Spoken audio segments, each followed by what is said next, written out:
नमस्कार, मैं हूं आपके साथ पूर्णिमा मिश्रा। हमारे खास प्रोग्राम क्या कहते हैं नरेंद्र मोदी में आज आपको सुनवाएंगे पीएम मोदी का वो ऐतिहासिक भाषण जो उन्होंने 11 अगस्त 2013 को हैदराबाद में दिया। अपने भाषण में मोदी जी ने कहा कि कांग्रेस के कारनामों ने सामान्य मानवीय का भरोसा तोड़ा है। जहां जहां कांग्रेस की सरकार रही वहां सिर्फ बेरोजगारी, आत्महत्याएं और भ्रष्टाचार को ही बढ़ावा मिला है। भाइयों बहनों,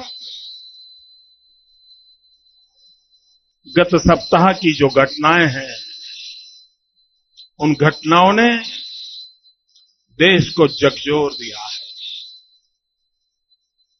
भाइयों बहनों, सवाल यह है, हम किस पर भरोसा करें?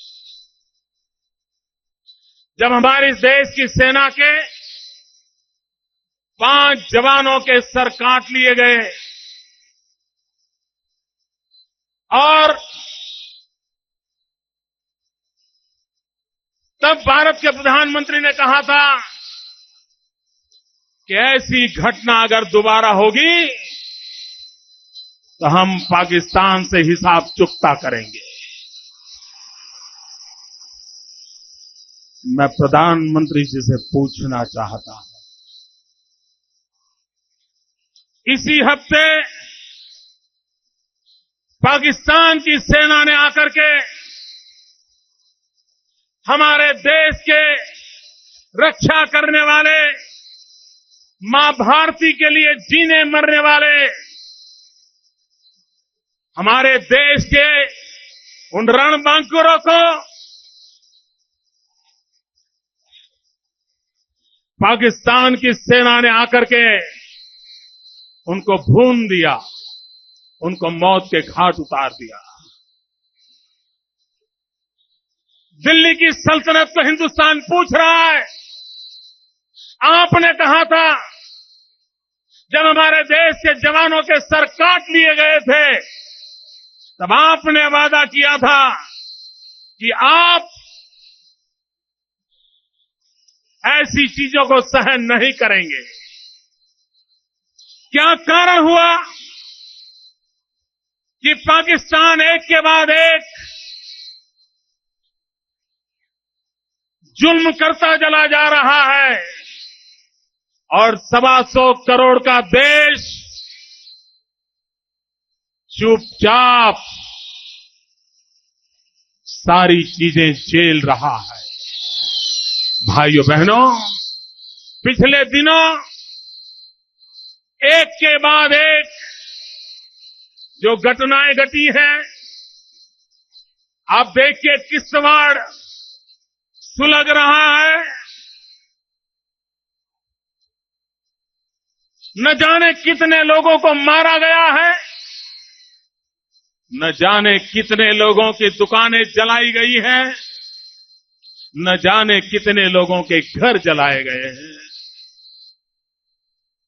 भाइयों बहनों, कश्मीर घाटी में 3 दशक से जो खेल चल रहा है, क्या उसका रिहर्सल किश्तवाड़ में करने का नापाक इरादा तो नहीं है? देश जानना चाहता है। आज भारतीय जनता पार्टी के विपक्ष के नेता श्रीमान अरुण जेटली जी किश्तवाड़ के पीड़ितों का हाल पूछने के लिए जा रहे थे। किश्तवाड़ के हालत देखना जाते थे, लेकिन वहां की सरकार ने सत्य छुपाने के लिए, ये जुल्म की कथा को छुपाने के लिए, ये हिंसा के दौर पर चुपकुदी रहे, इसलिए अरुण जेटली जी को जम्मू के एयरपोर्ट पर डिटेन कर दिया गया। भाइयों बहनों, जम्मू के पहाड़ी क्षेत्र में ये घटना, इस घटना को छोटी घटना न मानी जाए। जो संकट कश्मीर घाटी ने झेला, उसकी शुरुआत करने का नापाक इरादा इसमें बून आती है। और इसलिए भाइयों बहनों, सवाल किस बार के नागरिकों का नहीं है। सवाल भारत के शांतिप्रिय नागरिकों को सुख चैन की जिंदगी चाहिए, जुल्म से मुक्ति चाहिए, और देश फिर एक बार देश का भरोसा टूट गया। ये दिल्ली की सल्तनत हमारे देश को सुरक्षा नहीं दे सकती है। भाइयों बहनों, आपको जानकर के हैरानी होगी, वोट बैंक की राजनीति में डूबी हुई दिल्ली की सल्तनत हिंदुस्तान की सुरक्षा को अनदेखा कर रही है। बांग्लादेश की सीमा पर हमारे जो जवान हैं, वे अगर कोई बांग्लादेशी घुसपैठिया घुस करके आता है, अगर उसको रोकना चाहता है, अगर वो रुकता नहीं है, तो भारत की सेना, बीएसएफ के जवान, उन पर रोक लगाई गई है कि वो कोई भी शस्त्र का उपयोग नहीं करेंगे। इतना ही नहीं, यहां तक कह दिया गया है, अगर वो ज्यादा ताकतवर है, अगर घुसपैठिए का हमला तेज है, तो बांग्लादेश की सीमा पर बैठे हुए बीएसएफ के जवान झगड़ा करने के बजाय उनको अंदर आने की इजाजत दे दे। भाइयों बहनों, एक सार्वभौम सरकार का मुखिया, 125 करोड़ देश की सरकार हिंदुस्तान के सामान्य मानवी को इस प्रकार के निर्णयों से सुरक्षा कैसे प्रदान कर सकती है। और भाइयों बहनों, चाइना ने हमारी सीमा पर आकर के अड़ंगा लगाया। सारी दुनिया ने देखा, गूगल मैप पर सारे नागरिक देख पा रहे थे कि चाइना की मूवमेंट कैसी है, चाइना किस तरह हमारी धरती पर आ रहा है, किस तरह अपनी जगह बना रहा है। और मैं हैरान हूं, चाइना तो घुसपैठिया था, उसको तो अपनी धरती पर वापस जाना जरूरी था, लेकिन दिल्ली की सरकार ने ऐसा समझौता किया कि चाइना तो अपनी धरती पर वापस गया, लेकिन हिंदुस्तान की सेना को भी अपनी ही धरती पर वापस लेने का निर्णय, ये दुर्भाग्य है हमारे देश का कि ऐसी सरकार ने निर्णय किया। इतना ही नहीं, बड़ी बयानबाजी करके भारत के विदेश मंत्री चाइना गए और चाइना में जाकर के चाइना के साथ उनकी इन जो हरकतों के खिलाफ आवाज उठानी चाहिए थी, लाल आंख कर करके चाइना को समझाना चाहिए था। उसके बजाय विदेश मंत्री ने चाइना में जाके बयान दिया कि बीजिंग इतना बढ़िया शहर है, मुझे यहां रहने का मन कर जाता है। डूब मरो मेरे देश की सरकार चलाने वालों, डूब मरो, आपको शर्म आनी चाहिए। ये गांव पर नमक छिड़क रहे हैं आप लोग, हिंदुस्तान के 125 करोड़ नागरिकों के मन पे लगी चोट पे आप एसिड छिड़क रहे हो। इतना ही नहीं, हमारे जवानों के जो सर काट लिए गए थे, और उसके बाद भारत के विदेश मंत्री जयपुर जाकर के पाकिस्तान के मेहमानों को बिरयानी खिला रहे थे, और कहते क्या है, ये प्रोटोकॉल है। मैं देश के नौजवानों को पूछता हूं, जो मेरे देश के जवानों के सर काट लें, क्या उनके साथ प्रोटोकॉल होता है?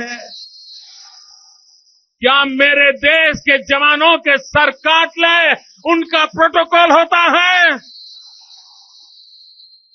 क्या ये हिंदुस्तान की जनता को उसकी पीड़ा पर, उसके गांव पर नमक छिड़कने का काम है कि नहीं है। और इसलिए भाइयों बहनों, 125 करोड़ का देश, इटली के लोग आए और केरल में हमारे मछुआरों को गोली मार दे, कोई गुनाह नहीं था उनका। वो मछुआरे मछली पकड़ने गए थे, गरीब मां के बेटे पेट भरना चाहते थे, मेहनत कर रहे थे। इटली के जवान आए, आकर के मेरे देश के 2 मछुआरों को गोली से भून दे और उनको अरेस्ट किया जाए और वो ये कहें हिंदुस्तान के अंदर कोई जेल में है, उसको अगर बेल चाहिए तो नहीं मिलती है। लेकिन वो कौन लोगों का इन्फ्लुएंस था कि इटली के उन जवानों को बेल मिल गया। वो इटली चले गए और जब वापिस आने की नौबत आई तो इटली सरकार ने आंख दिखाई और कहा कि सैनिक नहीं आएंगे। ये तो भारत की सुप्रीम कोर्ट ने आंख दिखाई। इटली के हाई कमिश्नर को कह दिया गया कि तुम हिंदुस्तान छोड़ नहीं सकते हो। तब जाकर के इटली को झुकना पड़ा और हिंदुस्तान को सैनिक देने पड़े। भाइयों बहनों, मैं इन घटनाओं को इसलिए सुना रहा हूं कि दिल्ली में बैठी हुई सरकार किसी विषय पर भी गंभीर नहीं है। उनको इस देश की समस्याओं की चिंता नहीं है। मेरे नौजवान मित्रों, आपको हिंदुस्तान की चिंता हो रही है। मेरे नौजवान मित्रों, आपको हिंदुस्तान की चिंता हो रही है। आपको हिंदुस्तान की चिंता सता रही है। मेरे नौजवान मित्रों, आपको हिंदुस्तान की चिंता है, मुझे मेरे देश के नौजवानों की चिंता है।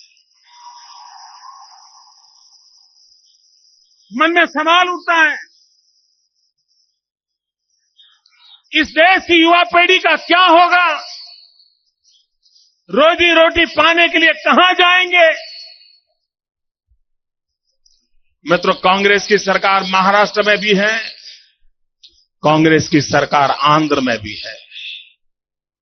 और हमारे कांग्रेस के मित्रों को जरा बुरा लगेगा, लेकिन कान खोल करके सुन लीजिए।